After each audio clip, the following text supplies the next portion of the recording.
his feet as a solo artist, and this is the 1970s. As I said earlier, he is trying to find his way. He said he used to live at he was living with Al Campbell, somewhere around a Delacree Lane, and him said things now go on too good.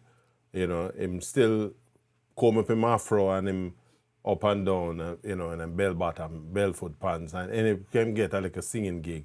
But him said not now go on, and he met Leroy Horsemouth Wallace. So one day Horsemouth drive come around him yard and say, yo, come with me.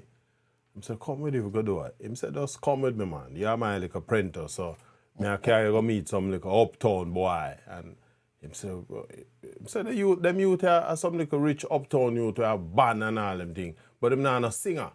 I mean, I introduce you in the band as a singer. I think the group, it would have been Soul Generation Gap. I remember that. Right. And so he said that's how he came into the Generation Gap band. And of course, as you will remember, Derek Harriet talk about the same thing, you know, when he was on the show with us, God. Him saying in them days as a band, you compete with the disco, you know. So you have to know. You have to write. Yeah, everything. Him say you can sing everything. So he learned, you know, travel. Him say the exposure with them little uptown youth, you know, introduced him to a different kind of life. Cause him say him down in the ghetto there, not now go on, you know, him is a linear approach in life I take. Him so when him meet them little uptown youth, you know, it sort of open up. And it opened him up to a whole heap of different kind of music. Every time the Philadelphia sound was all the rave in Jamaica.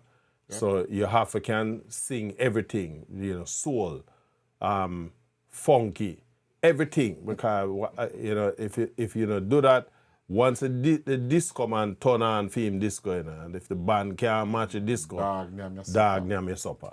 And him say he did that for a number of years.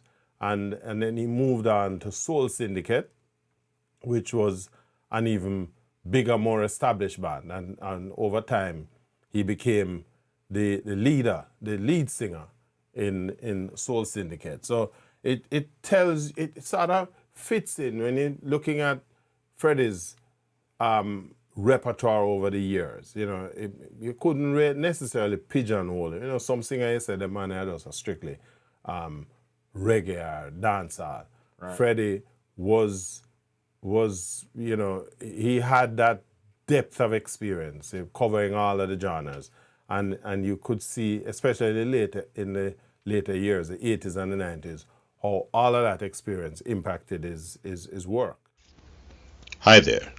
If you enjoyed that clip, go on over to our website at yardmedia.com where you can watch the entire broadcast at your leisure. And while you're there, why don't you check out our other reggae music features? And before you leave, pick up some of our Jamaican reggae merchandise, and hey, don't forget to tell your friends.